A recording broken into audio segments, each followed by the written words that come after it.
দেখে মনে হবে না, কিন্তু এটাই বাস্তব। বয়স মাত্র 2 বছর 8 মাস। এর মধ্যে অনেক কিছু তার মুখস্থ।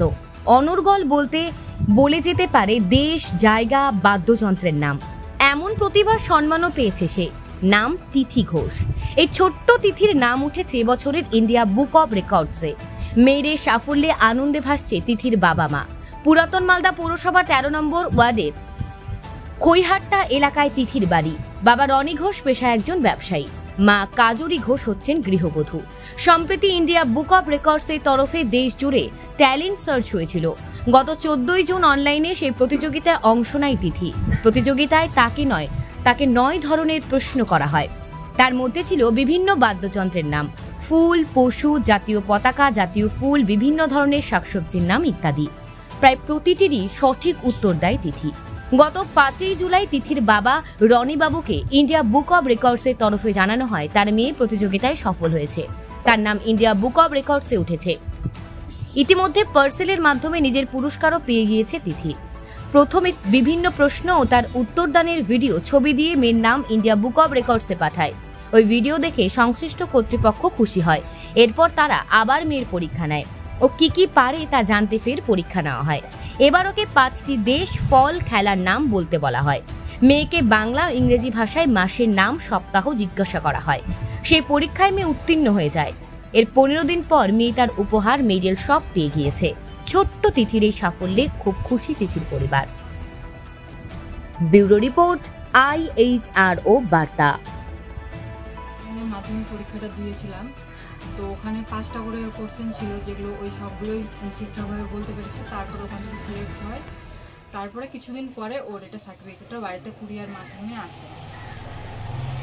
কি পরীক্ষা ছিল এখানে? যেমন ছিল বাদ্যযন্ত্র, তারপরে খেলাধুলা, আমাদের দেশের জনপ্রিয় খেলাধুলা, কয়েকটা দেশের নাম বলেছিল। তারপরে ফলের নাম, ফুলের নাম, ইংলিশ বাংলা দুটোই। আরও কিছু ছিল, যেমন সানডে, মানডে, জানুয়ারি, ফেব্রুয়ারি, বাংলা মাসের নাম, বাংলা সপ্তাহের নাম, আরও এরকম অনেক কিছু ছিল যেগুলো পেরেছে। তো মেয়ের বয়স কত এখন? 2 বছর 8 মাস। কার কাছে শিখে গিয়ে এগুলো? আমার কাছেও শিখেছে, ওর পাপার কাছেও শিখেছে। আচ্ছা, দুজনের কাছে শিখেছে। ভর্তি হয়েছে? না, এখনো স্কুলে ভর্তি হয়নি, হবে। জেলায় কি আর কেউ পেয়েছে এই পুরস্কার? না, এরকম এখনো আমাদের জানাশোনা আমাদের কেউ জেলাতে দেখিনি এখনো কেউ। কেমন লাগছে মেয়ে যে এই সাফল্য? খুবই ভালো লাগছে। সবাই বাড়ির খুশি হয়েছে, সবাই ভালোই বলছে।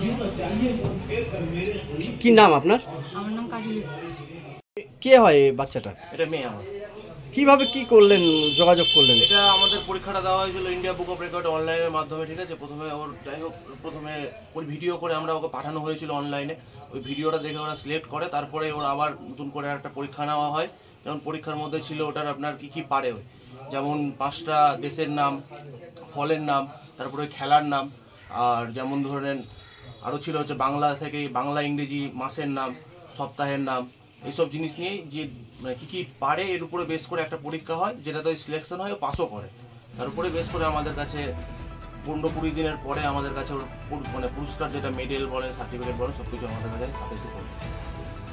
জেলায় কি আপনার মেয়ে পেয়েছে? হ্যাঁ, জেলায় আমার মেয়ে। আমাদের জানাশোনার মধ্যে এই আছে, তাছাড়া আমরা কাউকে দিচ্ছি।